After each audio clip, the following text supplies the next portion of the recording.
Hi everybody, this is Troy Stein. I wanted to first do a sound check with y'all and see how this sounds. So if you can give us a thumbs up, a thumbs down, sounds good, sounds bad, that'd be great. Just type in your response. And I also want to thank everybody for your flexibility here. Not sure why it didn't work so well, but it says a little low, but we can hear it. Okay, we'll bring up the volume a little bit. And so we've cranked up the volume a little bit more. I'll try to keep my voice about the same level. Karina says it's better, much better, más bastante. Video? Better, better, better. Okay, cool. I think we're good to go. So before we begin, I'm going to do a quick introduction, but let me also invite you guys to submit your questions that you might have ahead of time. Also, if you can tell us whether or not you were on the webinar yesterday, so that I can know how much to review and or how much to sort of jump ahead. So questions ahead of time, as well as sort of first time caller, second time caller, those types of things. My name's Troy Stein. I am a product manager for one of TextMethod's products called Camtasia Relay. And I've been with the company about 10 years. More importantly, I'm a father of 5 kids, and what happens at my home at night is that my 14-year-old son waits for my 16-year-old daughter to get home so that he can ask her how to answer the questions, which means that Dad's staying up way too late to make sure that everything's getting done, and it's quite frustrating, to be honest, because my son is not getting his homework done because his class notes aren't good, and I'm not an expert on chemistry. And so I'm quite passionate about helping people to change the way that education takes place so that expertise is available to the kids when they need it the most. All right, so we had some folks who were here yesterday. Second time caller, that's great. Second time caller, awesome. And let's see, hopefully the audio is cooking okay. So if we have folks that were here yesterday, then I would ask you, do you have any specific questions that you want us to go through? I have certainly a number of things that I can train you all on. Do you want to know about a Mac? All right. How to use a Mac. Any other questions about a Mac? Yes, but I'm not sure. The connection, I have a circle, spinning dots in the center of a video. All right. Good question. So, should we be going the Mac route? I was just wondering that. Do you want to look at Bergmann's Mac? Well, I got my Mac. If y'all can wait just a second, I'll grab my Mac and we'll do a little demo on Camtasia Mac. Unless that's Bergmann's Mac right there. Yeah, it is. Mine probably has, in fact, I know that mine is beta pre-release software that is not for the world to see right now. Oh, come on. It'll be fun to do that. Yeah, they would get lost. We're working on Camtasia for Mac version 2, and that's what I got installed on my machine right now. Okay, so let's see what he's got. Camtasia, perfect. Okay, can you hold that for just a second? So for those of you who are waiting and hoping and wishing that we were going to do a Camtasia Studio demo, we will try to get to it, and I will talk to you about how to use it and how to edit it and how we doing. Can we see the screen? Ooh, there is a glare. Do you want me to turn the light off? No, I think that's actually good. Can you see that a little bit better? Yeah. I mean, yeah, turn off lights and just see how it works. And Do you know the lights are, AJ? okay, appreciate once again everybody's flexibility here. This is a bunch of chewing gum and baling wire hacking this together, but I think we're going to make it work.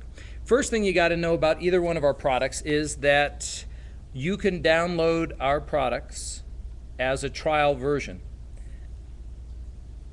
You can download it at home, you can download it at school, and then when you purchase a key, or if you get a key, then you simply paste that key into the activation key down below, and you're good to go. Okay? When you get a license for Camtasia Studio or Camtasia for Mac, that license is good for you and all your computers that you use. So it's not for your school, it's not for your lab, But if you've got a laptop, a desktop, a home computer, you can put the same license on all of them. Okay. Is there a Mac Camtasia for Mac session? Isn't there one of these later? We're doing? I don't know. From 340 to 240 to 340? Is that right? In the library? Okay. Then let me just do a quick fly through on Camtasia for Mac, and then I will jump back to Windows real quick. Thank you. All right, so with Camtasia, you can do the full screen, you do the camera recording, picks up your built-in microphone, and grab your system audio. I'm going to simply hit record.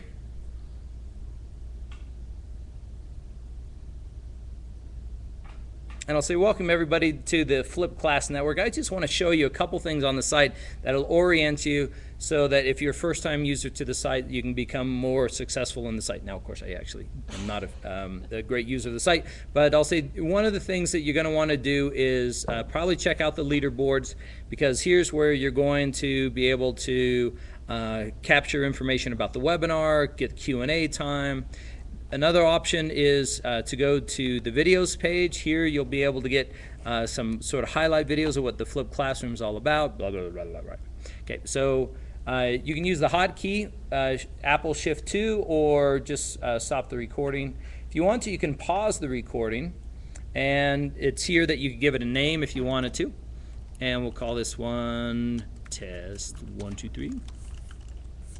And I can resume the recording if I like, or I can just simply complete my recording. You got a little tutorial space here, which may be helpful, maybe not. And trimming is done exactly the same way that it is on Windows. So if you've got stuff at the end of the video, for example, here, my guess is up in the upper right-hand corner. It's maybe hard to see, but it says where I was choosing stop recording.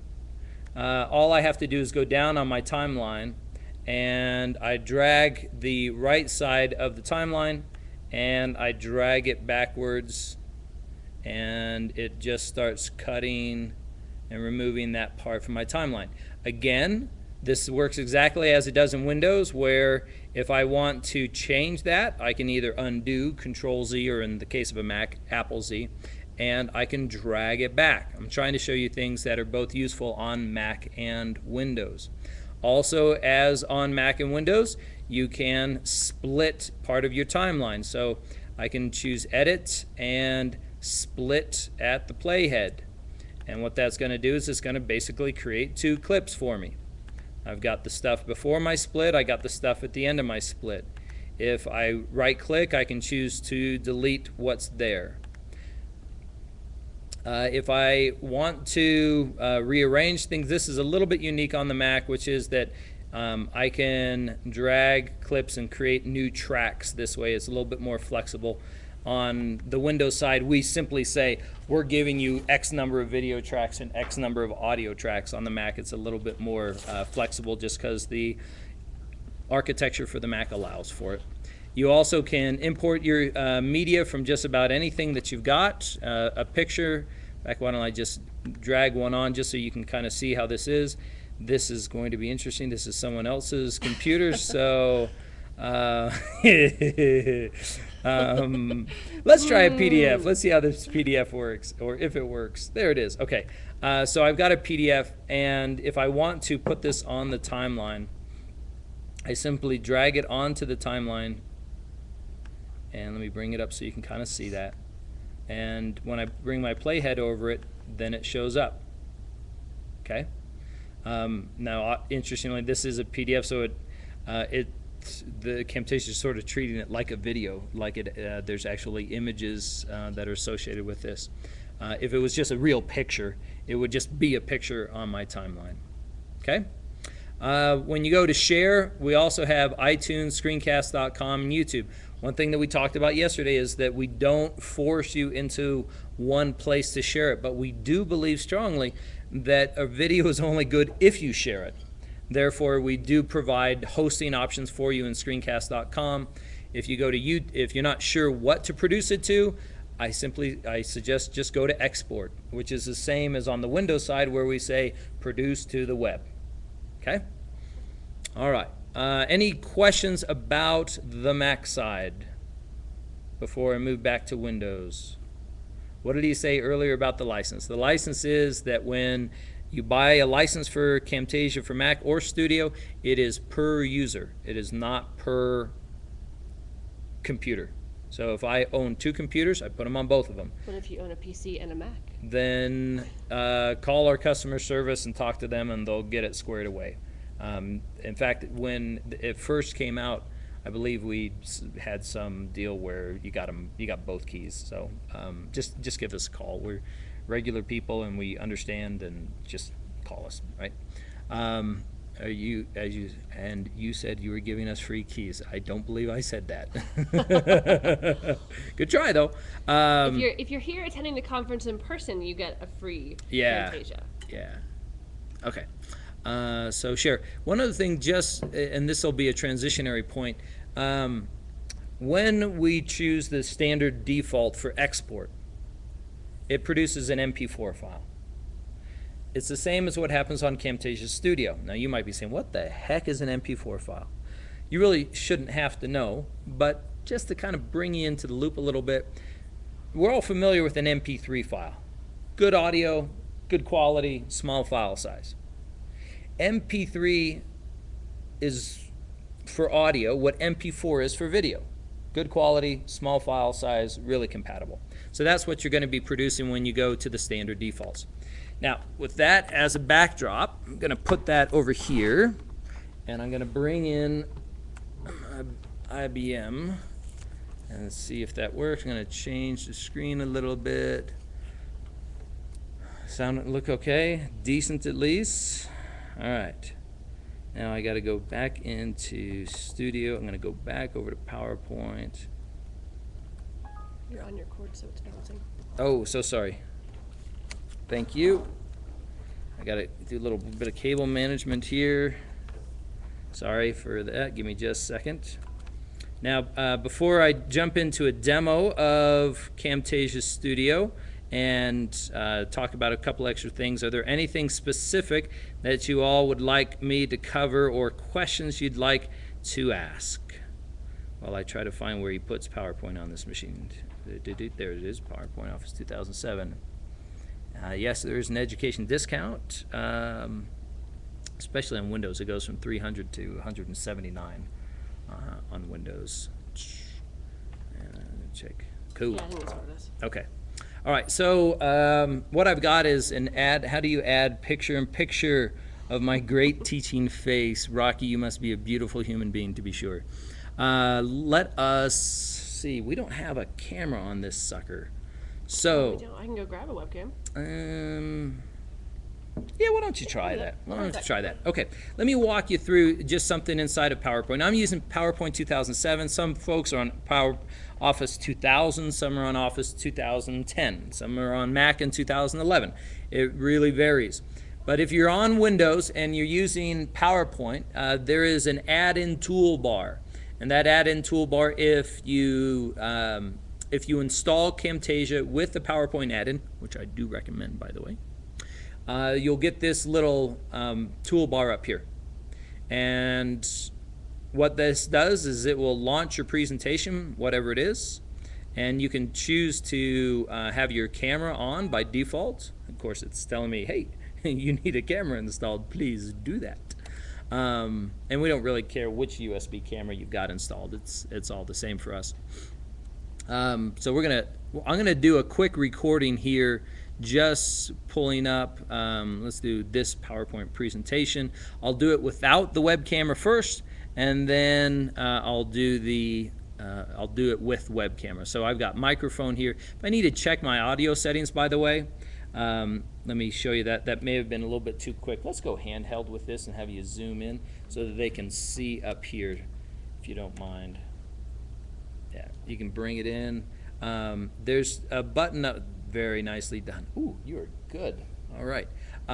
So there's this button up here in the toolbar that allows you to check out the recording options. And when you do, you get everything here. Like you can see that I've got record my audio. I can bring up my audio a little bit more. In fact, what else we got here? I got start recording in a pause mode, which is usually done. And if I want to, I can change my hotkeys. So if I really need to pause my recording, I can do that with Control-Shift F9, or I can change it to whatever I need to. Okay? But it's relatively straightforward. I'm going to go to record this presentation. I click record. It says, let's cancel that. Continue recording. Cool. All right. So I have down here in the lower right-hand corner, it says if you want to click to begin recording, you're good to go. So I'll say, yep, let's go for it. And I'll say, welcome everybody. We're going to work through this one problem to figure out the order of this reaction. And whatever I do, I could just sort of go through my slides any old way that I wanted to. For those of you who don't know, by the way, can we focus in on the lower right-hand corner here real quick? It's going to be a little bit tough, but down here, all right, by my finger, you got it? All right. There is something when you mouse over the bottom of your PowerPoint presentations, there is the ability to see these controls. One of them is an inking tool. And if you have a Wacom tablet or any other type of tablet or a tablet PC, I highly recommend using this feature because it really can draw people's attention. If I'm drawing on my screen, and of course it goes way better if I got a tablet than if I'm actually using my mouse. But you'll notice that you're able to draw and to bring people's attention to whatever it is that you want them to see. Okay? When I'm done with my presentation, I simply hit escape. And it's going to say, do you want to keep those inky annotations? I'll say, no, no thanks. I'll discard them, and I'm going to stop my recording. And we're going to just call this one, Rate Law 2. And I'll choose to edit my recording just so I can see it real quick. Once again, it asks for dimensions. I usually like to go to 800 by 600, which is sort of the standard full screen viewing. You're doing really well on the camera. Thank you, by the way. I know it's hard work. And I click OK. Now, a couple things you'll notice here.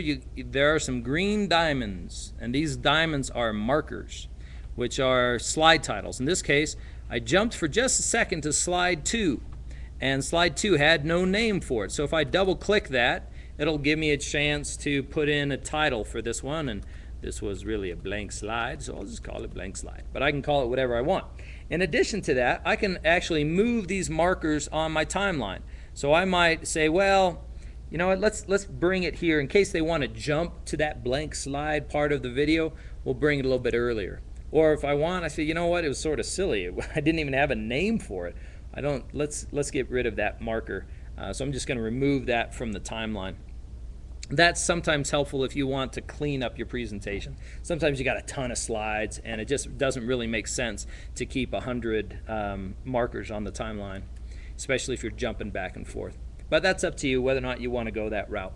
Now, as we did previously, you can trim the end of the recording. For example, you'll recall that I got to the end of my recording and then I got to my last slide, and then PowerPoint said, do you want to save your annotations? And you know, that's all silliness. I don't need that. So I click on the end of my video.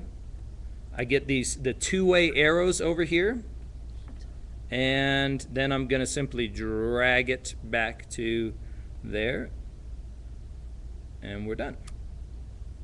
Okay? So we've made a little bit of trimming there. If we want to smooth things out, we certainly can. Yeah. Do the markers show up on videos? Do the markers show up on videos? The markers show up as table of contents references. Let me show you what that looks like real quick. I'm going to go to the following. Flipped high school, flipped highschool.com. And I'll just pull up a video here from, I think it was government, first semester, and we'll do civics, web. Give me just a second while this pulls up. Thanks everybody for your patience and awesome work on the camera, by the way. This is great. Okay. Just a second. And okay, so here's how your slides show up. They show up as thumbnails on the left-hand side with some slide titles which are editable. What website is he on? I'm on flippedhighschool.com. It's a school that I work with in Detroit. They are flipping not just a class, they're flipping 9th, 10th, 11th, 12th grade English, math, science, social studies. Okay, all right. All right, let's talk, let's do camera. And then let's jump to, we're going to talk about getting good audio. And I'm going to do both of those at the same time. So we've got our little USB web camera working without a net here in a number of ways because I've not used this computer before. Top right. Top right, great. And never haven't used this web camera before either. So I've never used it. that's all right. We'll figure it out. We'll figure it out. Okay, this is just like everybody else in the world, right? You put you connect stuff and hope that it works. All right, let's see if. Oh, okay. So back up here in my tools settings, this is in PowerPoint, and I'm going to do a camera recording. I'm going to do a PowerPoint recording, and so in the add-ins for PowerPoint, I turned on my camera. And I can also choose to show the preview window if I like during the recording so that I can see, hello. Don't worry about it. Does it go up? It doesn't matter. I don't know how to make it move. It totally doesn't matter. All right, you just say hi. Okay, so I'm going to turn off the camera preview just so you can see where it's at. Sometimes, if you're doing it, if you're sitting at your desk and doing your recordings, probably not a big deal. You probably don't need the preview on. If you're recording your class live, not a bad idea to have the preview on because sometimes you might be way off camera without even knowing it. All right? So we got that. Why don't we just go ahead and, you know what, let me also just give this thing a title. This one we'll call it Wonderful Title. Okay, now we got a title for that one. So I'm going to do my recording, and I click record. It's going to initialize my camera. It takes a second. And now my little screen thing's not showing up here the way it's supposed to. Down on the right, let me escape out of this. Oh, look at that! I found it. Okay, that's not what I was expecting. I hit escape instead of I hit F1 instead of escape. Let's go back one more time. And while I'm at it, just in case this happens to me again, I'll remember that my recording hotkeys are Control Shift F9. But we're going to do this one more time and hope that the screen comes up. There we go. This is what wasn't showing up a second ago. That was a little bit weird. But we're going to begin our recording. And here's something, a tip that I'd like to give you. When possible, start your recording and give yourself 5 seconds of silence.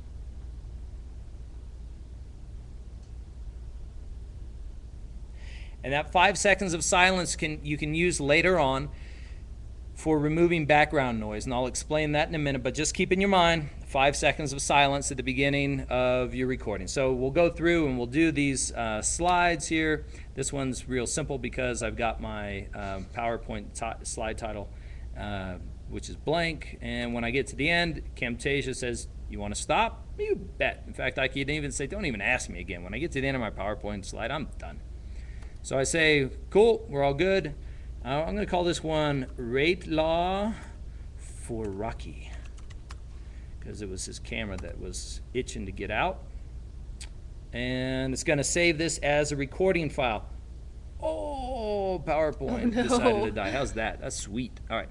Let's see if Camtasia did its job right. And I'm going to... Hello? All right, Camtasia... PowerPoint is opening back up again. So whatever smartware is, don't bother me right now. And I'm going to make sure we got Rate Law for Rocky. Where's that?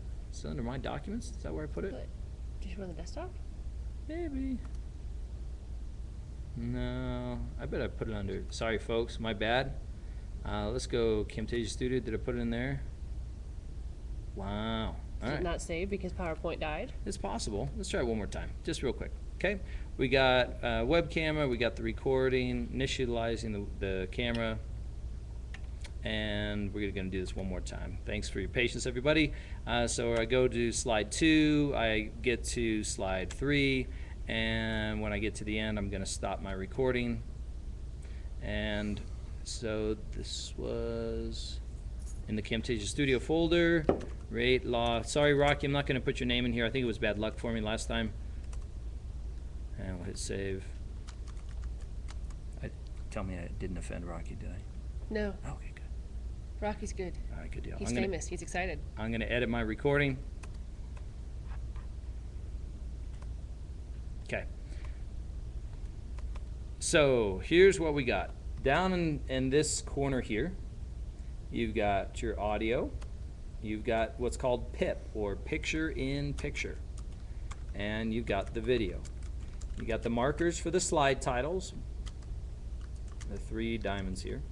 Now if you follow me up over here to the preview window, you can see that I've got now my my PowerPoint slides and my camera that's in the lower right. Okay? By just clicking on that portion of the camera video. I like your arm. Oh, thank you. I was thinking of waxing it, but I didn't have time this morning. So in my camera, I can choose if I want to maybe make that a little bit smaller or to move it around. And I'll tell you what, I'm kind of a fan of using the camera video when it helps.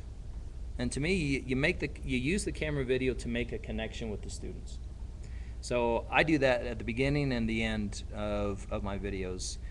If you keep it on all the time, then you're going to have to say, oh, well, at slide 2, I'm going to have to move it over here because I got to get it out of the way of that graphic. And at slide 3, I got to move it over here. And slide 4, I got to move it over here. And in my opinion, I set it up so that my my camera, I hide in my middle slides. Okay? How do you do that? So this is what we're doing here. I am going to, I know I've got slide 1. Here's where this is slide 1 here. This is slide 2. These are my, in fact, I mouse over it. Sorry about that. Let's do that one more. Whoop, back over there where it belongs. This says marker name, wonderful title. That was my slide 2, right? And then this one here is slide 3. So getting back over to my camera, my apologies. So what I've done is I've simply made a selection here. I take my selection, my green part, and that's the beginning of my selection, and the red part, that's the end of my selection. And I'm going to say, you know what, how about now, why don't we just hide that picture in picture. Let's hide the video when I'm on slide 2. And I click hide, and now it's hidden. The way that you can see this ever so slightly down here, where it's a little bit grayed out. It's a little bit grayer than it is at the beginning and at the end. Now if you'll pull over here to my screen, right now I'm on slide 1. In fact, this is so short, I'll just play this out. But now it's hidden in slide 2, and it comes back in slide 3. So I'm able to hide my picture-in-picture in that time. Does that make sense? I'm sure it does because I was perfect every time. Now, here's something that I didn't do, right? PowerPoint got me a little bit off track when it crashed on me. So I'm going to do one more to show you how to remove the background noise and to do it well. Again, 5 seconds at the beginning of the recording. I'll just, let me just get rid of this stuff on my timeline, just kind of clean it up here, right? So I'll go do one more recording. And I'm down here staring deeply into the camera while I give 5 seconds of silence. And now I continue. So I do my PowerPoint presentation the way I normally would. Any way that I want to. When I get to the end, it says you want to stop the recording. We say yes, thank you ever so much. And we're going to call this one silence. And we'll bring this one now into Camtasia Studio. We're going to edit that recording. Okay? you'll notice that I had, in fact, you're going to have to zoom in here a little bit, but we've got the audio here that was coming on the camera. You hear me talking. I'm going to play this, and you'll hear the silence in a second. Staring deeply into the camera while I give 5 seconds of silence. When you're hiding the picture-in-picture, you can do that for more than one slide or half a slide, or you Yeah, just have it absolutely. just a length of time. And you can do it multiple times. So, but you make a selection on the timeline. Let me show you how to make that selection again. What I'm going to do first, I'm going to go to my audio because I want to first show you how to remove the background noise. So, what's so funny? Sorry, he's rocky-ass techno music in the background of his. Awesome. All right. Not on Now, purpose, though. here's something that's of interest to me. What I did, by the way, just so you can see what I did, is I grabbed this bar that's at the middle of the screen here. This bar here, and I can drag it up and down to make my tracks bigger. And it's sometimes helpful when I'm editing audio because then I can see what's going on my timeline. We thought, for example, that I stared deeply into the camera for these 5 seconds and that it was just perfect silence, which of course it's not. I'm sure you can hear it better than we can. You can certainly hear it when you put on headphones, which I recommend you doing at least every once in a while so that you can hear what your students are going to hear if they've got you in their earphones. Okay? So what I've got here is I've got a sense of this is supposed to be silent, but it doesn't sound like silence to me. And it surely doesn't look like silence. So we're going to go to audio. And I'm going to go to advanced. And I'm going to make a manual selection. So again, I go to audio. I'm going to choose enable noise removal in a second, but I'm going to choose and use, yes, I know. I'm going to make a selection on the timeline using that red and green thing at the top. Okay. And then I'm going to use that manual selection. And what it's doing now is it's analyzing my audio.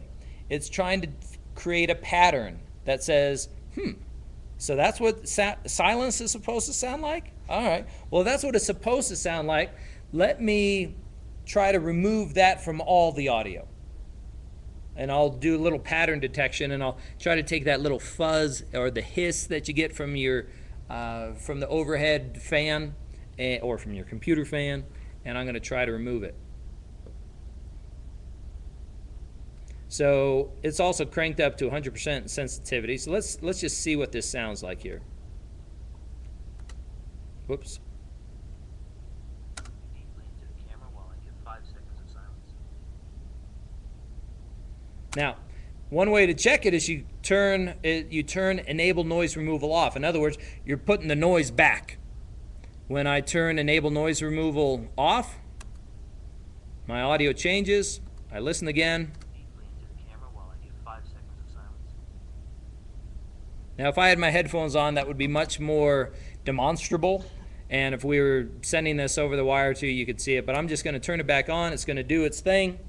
And away you go. So you do the 5 seconds of silence just so that you can sample out and create a pattern of noise that Camtasia will then remove for you. You don't have to do that. If you're in a room, you got a good microphone with not a lot of fan noise, you can go without doing any of it. But sometimes you're in a spot and the sound just stinks. And as a parent who's been to too many of my kids' performances with really bad audio, or as you guys may have suffered through some bad audio in some of these podcasts or the webinars that you're doing, bad audio can really stink up a presentation. What are you talking about? We're perfect. I There's know. no bad audio. But the problem is that no matter how good your presentation is, like my daughter's plays, I've watched them spend tons of time and money on lighting and stage and rehearsing, and then the microphones don't work at all, and it doesn't really matter. Okay. Yeah, it's the video this thing says, Rocky. Okay. So we've done silence. We've been able to remove a little bit of the silence. We wanted to talk about the picture-in-picture just a little bit more, and so I'm going to click on my video again, and I'm going to bring this down a little bit. Okay. I don't know how this thing works. Don't worry about it. It's actually, I'm not going to do a No, I'm just recording. wondering, though. I'm just editing. So What I want to do, let's say I'm going to do something slightly different now than I did in the past. I'm going to make a selection here at the end, and I'm going to hide my camera at the end, and I'm just going to show it at the middle, just so we can see how to do this again. I make a selection with my green and red playhead, and I'm going to hide the pip at the end. I then double click on my timeline, and I can then make a selection again over here. So I move my green, and I move my red, and I'm going to hide that pip as well. Okay, so now what I've got on my timeline is I've got this grayish part means that I've hid that picture-in-picture then. And this grayish part means I've hid the picture-in-picture there. If I want to do fancy stuff, I can choose to put a border around my video. In fact, we'll want you to zoom out for just a second so they can see a few things that I'm doing. I'm going to put a border around my video, and I'm going to fade it in and out, and I'm going to put a drop shadow on it, and I'm going to have the drop shadow go to the bottom right because that's where the sun is coming from.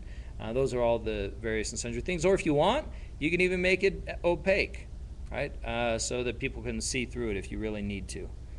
You can go all the way that way with the camera as well. It's totally up to you. So there's a fair bit to play with in there. Any more questions about picture-in-picture? It works differently on the Mac? Yeah, it works a little bit differently on the Mac. The Mac is just another track. So what you would do on the Mac is you would put a split on the timeline, and you would just remove it. So let me show you. Let's assume that this was all just one big camera video on the Mac. The way it works on the Mac is you say split, and then I'm just going to remove that from the timeline, and this is one of the difference between the Mac and the Windows. So let me go back there real quick. I made 3 little clips on my timeline down here, okay? I have 3 little clips. And on the Mac, I would say, oh, well, let's just get rid of that one in the middle, or as I may have done previously, let's get rid of the ones at the end. So what's on the timeline is what's shown. So if I say get rid of camera at the end here, I remove that from the timeline, then no camera is going to show up here at the end. Does that make sense? The timeline on the Mac is a little bit more flexible for creative work, so to speak. Also, there's a way of dragging in effects on the Mac that is slightly different.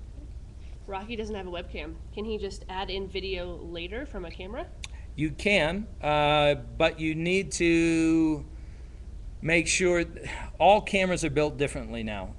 Almost all cameras support video, but not all videos are the same, and we don't support all the video formats. So if you get a video that comes out of your camera and Camtasia doesn't support it, the way you check it is you go to Import Media, and you go to your files that you've got on your hard drive, and you bring it in, and if it works, you're good to go, right? So here's one called Fire Drill. I have no idea.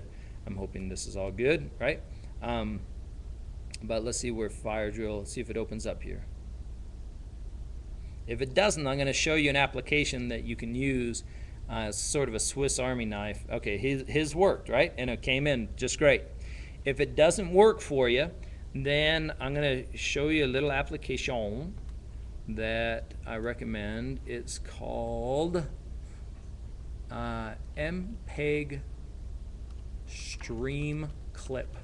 It's free on Mac and Windows, and it will basically convert any file to any format. You can use that to convert it to a QuickTime file that Camtasia Studio can understand. Just in case Rocky and we don't talk again in the future, when you do it, can you zoom in up here so they can see this? I'm just doing this for typing purposes. When you use this application, Camtasia will understand an MOV file when it's encoded with H.264 video compression and AAC audio. Okay, now if that means nothing to you, don't worry about it, because there's also 800-517 3001, and that's our tech support number. Okay, there's also techsmith.com/learn. I believe that's correct. Let's double check. Yeah. No, I guess it didn't go to the Learning Center. What is it? I didn't have the last slash or something. Anyways, in here you'll get tutorials on various and sundry things. So if you're doing Camtasia Studio for the first time, we chunk all of our videos into small, little, discrete learning objects, usually 3 to 4 minutes. If you're using PowerPoint, we got a whole series about doing PowerPoint presentations, and it starts with recording your PowerPoint presentation, and then it goes all the way through things like editing dimensions, cutting and splitting, adding markers, noise removal, custom production settings, and sharing on the web, and those types of things. If a video's been made in Final Cut Pro, do you know if it can be imported? Into No. Studio, no. Into Camtasia Mac, you got a good chance of it. Can you have multiple layers of a video? Inside of Camtasia Studio, you have 2 video layer options. One is picture-in-picture, which is your camera video. The other is screen video. Inside of Camtasia for Mac, it's unlimited number of layers. Woo! Cool. All right. Let's see. Is there anything else that I need to do here on this speech to text, import and export options manually? I really do recommend this site. It's got great videos, including sample projects. If you want to work through some exercise files, working with Relay, etc. There is one thing I will tell you. Camtasia, just in case it comes on, there's under the tools options, there's something called zoom and pan, and that's what allows you to zoom around. And as a rule of thumb, it tries to apply something called smart focus, and I would turn that off so that it's not on by default. We try to be a little bit too cute with that, I think, and it's probably best to have it off by default. If you tend to use images a lot, like you're putting on callouts and things to draw attention to things, by default they're on for 5 seconds. And if you wanted to say, you know what, I usually like them on longer or shorter, you can always manually control them. But here's how you can set defaults for how long they'll be on. Speaking of that, let me just show you one quick way of working with the callouts, shall I? So I've got a callout. I'm just going to draw an arrow. And here it is on my timeline. Okay, I've got my arrow. If I want to rotate it, I can rotate it. If I want to change colors, I can change colors. That's really not all that interesting to me at present. But down here on the timeline, I've got now a track for callouts. Coming in, very nicely done. Okay, so we've got callouts here. And if I wanted to make my callout shorter, for example, just like I did with the video clip before, I click the tail end of it and I drag it to the right. And now this callout is going to be on for just a second. This little gray ramp up to it, a little triangle, that's showing you the fade in, and that's showing you the fade out. If I wanted to affect that fade out, I might choose to change the duration of that fade from 1 second to maybe something longer. So I'm going to, can you zoom out just a little bit so you can get both of these things in the shot? A little bit further down. Perfect. Okay. So I'm going to take my fade out. It's going to go to the right, but you'll watch the triangle down here is going to move over to the right as well. So here I go. I'm fading out, and now I have this elongated triangle down here in the corner showing you that it's going to do a longer fade out if that's what you'd like to do. You can also copy and paste callouts, and if you get a callout that you're like, you know what, that was money, that was such an awesome callout, I'm going to use that every time, not a problem. What you do is you click Add to Library, and when you say Add to Library, it's going to take that callout or that caption or that clip or whatever it is that you right-click and say Add to Library. It's going to take all the properties associated with that. It's going to add it to the library, and I'm going to call this one my money callout. And then I can drag that down to my timeline any other time, and it's going to put that in with all the properties that it had before. How do you recommend saving these things on your computer to stay organized? Oh, that's a great question. You know, the same way that you would any other project. So if, and specifically, I do mean project. Documents you don't always have to organize, but projects sometimes have audio pieces and video pieces or multiple reference material that you're using. So I would create a folder structure. If I was doing chemistry, I would have a chemistry folder, and then I'd have a first semester and a second semester folder, and then I'd have a unit 1 folder. I mean, this is just me, so I'm German and I'm totally anal about organization. But I would have a unit 1, and then I would have unit 1A, which is, you know, carbon, and then I would keep everything in that one folder. Okay. The library stuff itself, you don't have to worry about. Anything you put in the library is always available, and you don't have to put in any project per se because it's always going to be there. Only the stuff in the clip bin is the stuff that is saved on a per project basis. You're getting, am I confusing you? No. Oh, Okay. no, it's good. I'm Got it, yeah. My glasses. The videos are saved by default to the Camtasia Studio folder. So they go into My Documents, Camtasia Studio. You can change that by default. If you find yourself doing it, you go to Tools, Options, and here's pretty much where you save everything. You can also choose, if Camtasia is being a little bit misbehaving on Windows, you can have it do autosave at like a 2-second interval, right? Will that slow things down if you do an autosave every Not 2 really. seconds? Well, it's not 2 seconds. It's more like 1 minute, right? But find what works for you. I think I keep mine at 10. But if for whatever reason I'm really nervous because I got to get this thing out like by tomorrow, and I know that all day today my computer's been really weird, and even though I've started it 4 times when I haven't even been using Camtasia, It never happens to school computers. I know. So in those cases, you may want to change that a little bit. Are they in a raw format, like so big, huge, massive file? No, and that's really where we're pretty good at this. We have this lossless codec, which means that the quality of the images is perfect and the file size is small. If anybody's done digital video before, you're usually looking at about, depending upon what you're doing, you're usually looking about a gigabyte or 2 for every couple of minutes. We're at more like 2 or 3 megs per minute. So I mean, it's really pretty small file size. That being said, if you're going to do a whole semester, you're probably going to get a lot of files. It's not going to be huge, but you'll probably store up a gigabyte or 2 of space over a semester, maybe even more, depending.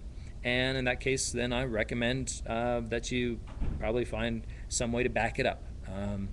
You'll be surprised at how many times people are going to say, oh, could you take that one that you did for Unit 1, Section A, and could you modify that a little bit? And you're going to want to go back to those original projects. One last thing that I will say about projects is that if I was making a folder structure, here's what I would do. I would go to My Documents, I'd go to Camtasia Studio, and here, if this is where I was going to do it, I would create a new folder here, and I would call this one my template folder. Okay? And then I would copy and paste this template folder. Now in this template folder, I would create another folder called recordings, and I'd create another one called production. So in case I was producing my files and I was keeping them on my hard drive, it would be an easy way for me to keep what I'm recording and working on versus what I'm actually producing, so those don't get confused. And I might create a new folder just called Other Stuff, right? And now anytime that I create a new project, I would right-click that project, I would do Copy, and I would do Paste, and I would simply rename this one as Chem 1A Carbon. And now I've got my folder structure in place. Once you export a video, can you go back and change it? You can go back and change it because you would go into open up your recordings or your project files, if that makes sense. So what I've got here is I've got a project called Untitled, so well named, and in that project I've got videos that go along with it. So when I save this project, let me do my save project, and I'll go up to my documents, Camtasia Studio, and I'll call this one Chem1A Carbon. And you know what? It's probably not a bad idea in here for me to create a new folder here. I should probably have done this already. I'll just call this project, just to keep everything sort of separate, right? And now when I name it, it's called Chem1A Carbon.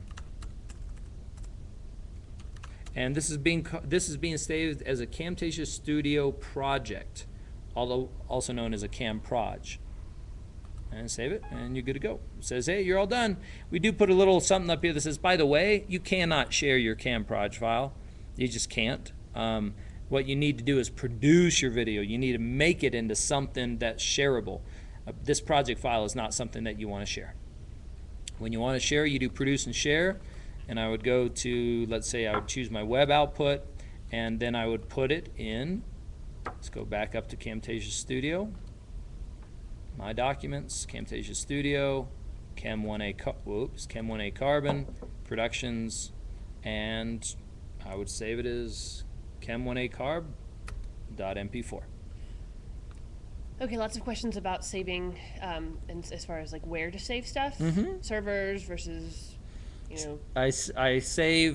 You save your projects locally, and then you can back them up somewhere. You produce them you can produce them locally, but you still have to send them to a server. So I'm a big fan of doing it all in one step. That's why we've got the YouTube option, we've got the screencast.com option for sending the videos directly there.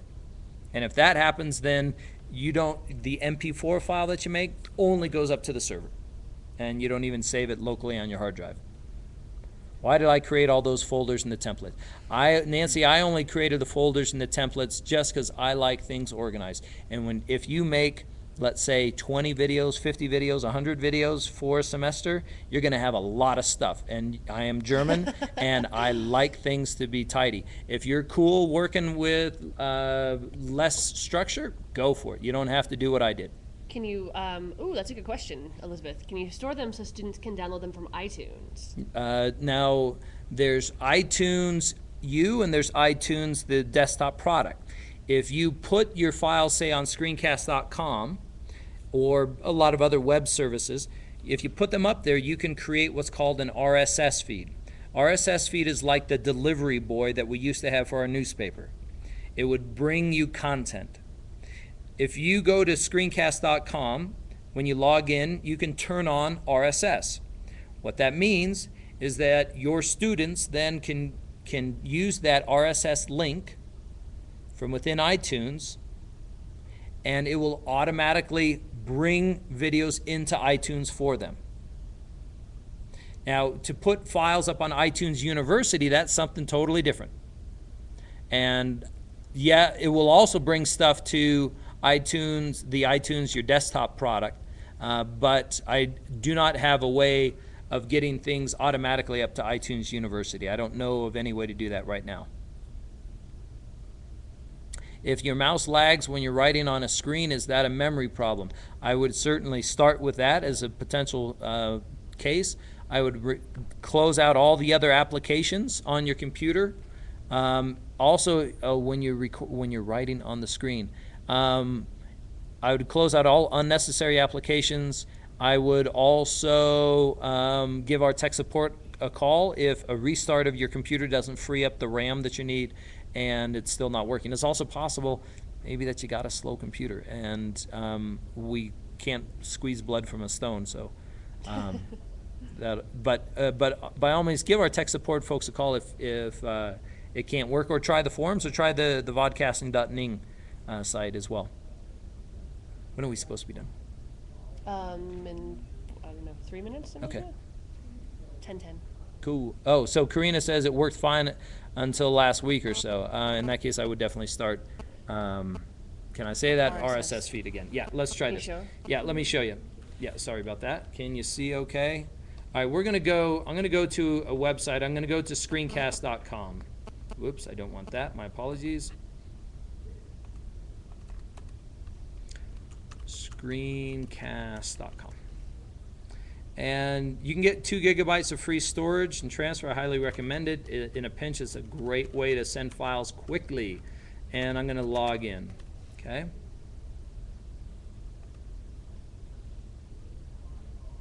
Assuming that this works nicely for me. There. There's a problem that logged in and perfect! An unexpected error occurred. Awesome. Let's try that again. I do know that they were doing some maintenance over the weekend, but that's still... Oh, hold on. Let's try that again. Oh, whoop, I'm in! And of course now I told it to go somewhere else. Okay. So I got my folders over here on the side. And let's do this. I'm going to share this. Let me leave the beta view, and I'm going to go back to my normal view. Okay.